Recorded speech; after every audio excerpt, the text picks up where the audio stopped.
Now, you just saw him there. He's one of 3 Nigerians just nominated for the Black Entertainment Television Award. You know, BET. Everyone calls it BET. He was born Oluwatosin Oluwole Ajibade, and he was born in Port Harcourt. He's best known as the originator of Banku music, a fusion sound he describes as a mixture of Ghanaian high life and Nigerian chord progressions and patterns. Over the course of his career, he has won the Headies, the WhatsApp TV Award, and he's also got several nominations. Ladies and gentlemen, Mr. Eazi, who is joining us via Skype from the United Kingdom. Good morning, Mr. Eazi. Hey, good morning. How you doing? I'm cool. How are you doing? I'm borrowing your language. How are you doing? I'm fine. I'm fine. I'm Good to just have here. you with us this morning. What does it feel like to be a BET nominee? I think it's always a blessing. This is like the second time, and so this time we hope we do get to win it. You know, if not, we're still happy. It's still a blessing. That implies you didn't win the last time. Yeah, the last time was so. It was the worst. Oh dear. Okay, Mr. Eazi. Mechanical engineering. I guess you did finish that and decided to put it to one corner. Why would you do that? No. You know, I finished mechanical engineering. I even got my master's in engineering business management, and I actually started a tech company. So I was going the route of, putting all I'd learned in school towards the engineering entrepreneurship route. And then the music came about, and I'm like, okay, at the end of the day, I can still apply the stuff I've learned from school to this new business, which is the business of selling music, selling entertainment. So I didn't exactly put it to one corner. I'm doing music engineering now. That's a new one. So mechanical engineer turned music engineer. So how has it been since you decided to take your engineering knowledge and apply it to music? How has it worked out? It's been beautiful. The only backdrop is that, because I come from an engineering background, I'm so data oriented. So everything has to be about data, interpreting data, trying to use data to guide decisions. And sometimes with the music, it defies engineering thought because it's just, you can't really explain it. It's not physics. People, you sing I saw Ray, and people are loving it. There's no mathematics that I will tell you that that's the point. So it's a little bit frustrating sometimes when, You've done all kinds of businesses, even though you're a mechanical engineer. I mean, I'm still trying to wrap my head around that. Tell us about the many ventures that you've been involved in. I don't even know where to start. I remember starting, I feel one of my earliest business my second year. So in my second year, I found out my school was very everybody to the books. And so I started an events company. So we used to do parties, from parties to concerts to fashion shows. When I finished that, I started, I moved La Castera. I introduced La Castera to Ghana, to the Ghanaian market. I dabbled in fast-moving consumer goods from La Castera to Gala, down to gold mining, to phone sales, to tech, and then the tech leads to music. So it's been a beautiful journey. Everything has, come together to make me who I am today. And thank God. You were also involved in some club business, some clubbing business? Yes, so that was when I was in school. So it's so funny, like I was only doing the club business because most of my schoolmates were were more well-to-do or had more disposable income from their parents. And I didn't, and my dad did not do that. My dad would never do that. My dad would give you your 1 year's school fees and pocket money at the beginning of the year. So do whatever you like. You know. So I said the only way for me to live like my mates is for me to start a business. And they all like to party because they had so much money to spend. So I started that, and that's how come I knew people like Burna Boy, Mandeko, the band, because I used to book. I and my manager used to book them to come to Ghana to come and perform. So that's how come I started getting into the music, because you know, by the time you start handing out musicians, one day you sing. Okay, so you decided at the end of the day to go into the music thing, and then you, using your engineering skills, you merged two styles. The bank, you called it altogether bank, which is a combination of Ghana and the Nigerian style. How did that work out for you in terms of marketing and sales? You know, in terms of marketing, it worked out. It was so beautiful because at first, because of the style of the music, a lot of people, including Ghanaians, thought it was Ghanaian music, and they assumed that was Ghanaian. So before you knew it, and you know, on the chord side, and I'll mix my pidgin because I'm Nigerian, I mix my Yoruba. So I think instantly started to get me. You know, normally the flow is that you start in your locality. So if you're in Port Harcourt, you make music for Port Harcourt, you grow in Port Harcourt. Maybe one day it gets to Lagos, and maybe one day it gets outside of to the whole of Nigeria. It goes like that. But I started to have a Ghanaian and Nigerian following at the same time, and not just in Nigeria and Ghana, but also in the diaspora. So I think that kind of escalated my growth. It was like a growth hack for me. Okay, you know what? You said something earlier about what your father does when you were in school. He gives you your school fees and pocket money at the beginning of the year. In other words, he's trying to see you a better manager of resources, right? Yeah.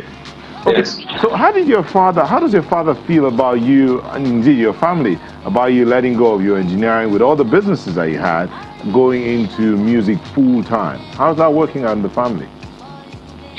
You know, at the end of the day, when my dad, I remember my dad had given me a deadline because I've been doing all these plenty businesses. So my dad said, you know what, you have till April of 2006 to keep on with this, your experiment. I'm not going to say don't do it, because I finished university when I was 19, you know, so my dad gave me a deadline, you know, and luckily for me, everything started to pick up before then. If not, I would have had to, you know, join him and work. My dad is an entrepreneur, he's into aviation, so I'd have either done that or engineering. But now everything is working out, because at the end of the day, you could see the difference in how I operate. Like now, I own my own label, I'm launching my own distribution platform, live publishing. Like you could still see that this guy is still the entrepreneur he always was. So everybody knows, and I mean, the bills are being paid, you know, so everybody is happy. But you and I know it's also not just about paying the bills. Your dad would also be looking at how much of a representation you're giving to the family brand, the family name, and then how much of an example you're setting for those that are coming behind you.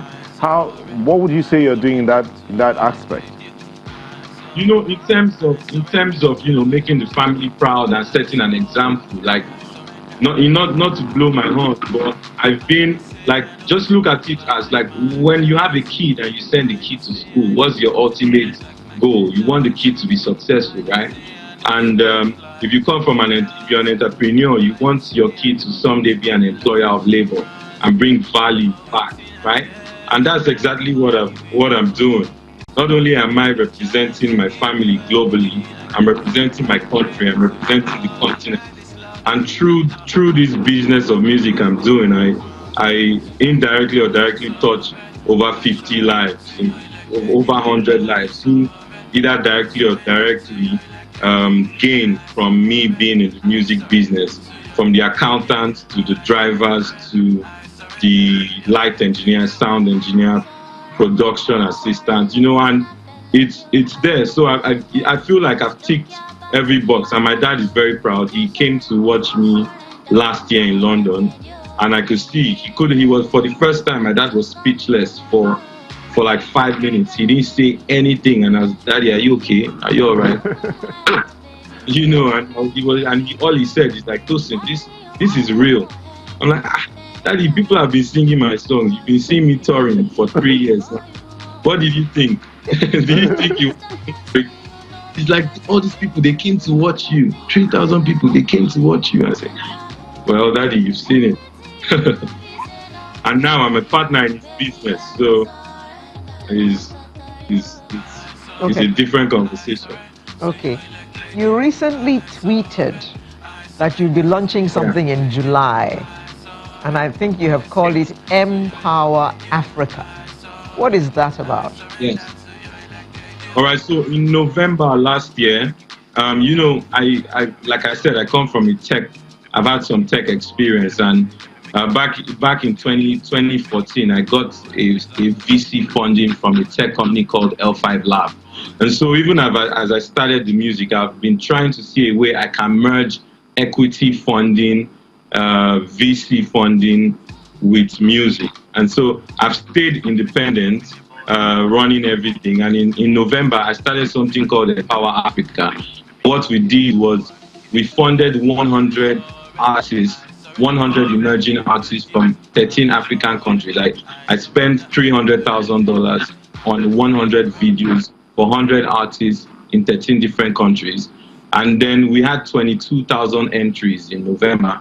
And I picked the top 10, took them to South Africa for 3 weeks for an incubator camp where they learned the music business, recorded. And then I further invested in 4 for not more than 20% equity in the businesses, the music businesses. And so just starting that and seeing the success, some of these artists from Ghana, from Joe Boy from Nigeria, J-Derby from Ghana, Beatty from Kenya, there's an artist from Tanzania, and seeing how those artists have gone just from December, they were not artists, they were just talented kids on Instagram. So now some of them are doing 15,000 capacity concerts just in the space of about 6 months. Seeing that happen and just seeing that, wow, I've proved my theory that I can bring tech, I can bring investment funding into music, and Tosin, that's what I'm launching. Tosin, permit me to interrupt you here real quick. We'll go on a quick break and when we'll come back, we'll talk about building the next generation of music stars in Africa. Join us again.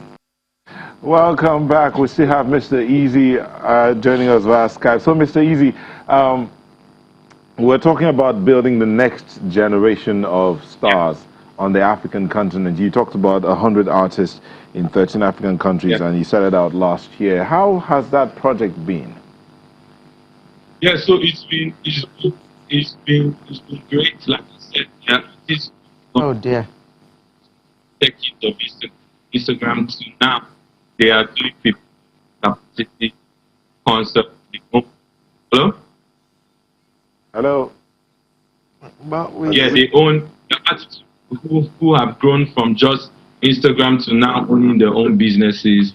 And that's why, you know, I feel what I'm trying to prove is that people need to look at, you know, music as an export, you know, and it's a sector just like any sector, just like petroleum is an export, you know, it's very export driven, and invest in it as such. And I'm trying to create the framework, you know, the publishing framework, the distribution framework, the live framework that's built from Africa up, so that someday once all the framework is built and revenue can be harnessed properly, and nobody will start, there will not be a conversation of why are you doing music. Like, there's so much business within the music industry. Indeed, and that's how you develop. That's one angle that a lot of people are concerned about, the distribution platforms, marketing and distribution platforms, so that the issues of piracy can be dealt with once and for all. You have been, I'm sure you're one of those who have complained about piracy. So this platform you're setting up now, would that make any difference? Yeah, because everything, how do you combat piracy? Now, you cannot, even more, you can't take up piracy to zero, but you can reduce it. And the only way you can reduce it is by tech. And this is a tech, what we're doing is a tech-driven product. Just think about Uber. I'm creating an Uber for music. So a hub that sits where you could sit on for distribution, for copyright protection, for publishing. It's just a tech service, and that's just me mixing my tech and engineering background with the music, and it's gonna change everything. Like me, for Mr. Eazi Music, I'm able to squeeze out a lot of revenue because I use tech. Once you upload my music on YouTube, whether you tell me or not, you get a prompt that this is someone else's music. And if you don't get the go ahead, which is done on the back end, I would get all the revenue from all the views you get. And it's all tech driven. It's not like there's somebody sitting down saying approve, don't approve. All is track ID. You have a track ID. Your track ID is loaded everywhere. When your music is played on radio, it picks up your track ID and it records your revenue. The same thing when your music is played in a club, when your music is played in a concert, when your music is played everywhere. And it exists. Okay, Mr. Eazi, we're almost out of time, and you're talking innovation, and a lot of people appreciate what you're doing, but there are those who are concerned about your music and the content of your video. So let me ask, is it you that decides how your videos are produced, or there's a team of producers that handles that so that the content is applicable, can cut across all age grades? No, definitely. My music is both myself and my team. It's very heavy. Oh dear. Oof. Oh dear. Network. We seem to have a bad connection. Can you hear me? Yeah, somewhat you're breaking, but go ahead. Yeah, I was saying that I'm very heavily involved in my music video production, audio production. And you could see that's why some of my music videos are animated and some of them are not animated.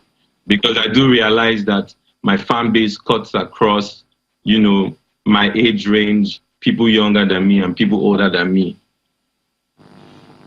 All right, so if you had something to say to the people out there who are looking to Mr. Eazi, I said earlier that it's going to be easy. So what message would you have for your fans out there? For my fans, it's just thanks for the support and for everybody listening to, for everybody. Oh dear. No, we seem to have a bad connection. Okay. Mr. Eazi, born Oluwatosin Oluwole Ajibade, thank you very much for being our Artist of the Week today. And that's a wrap. Thank you very much for watching today, and see you next week. I'm Alero Edu. And I'm Neota Egbe. Bye-bye.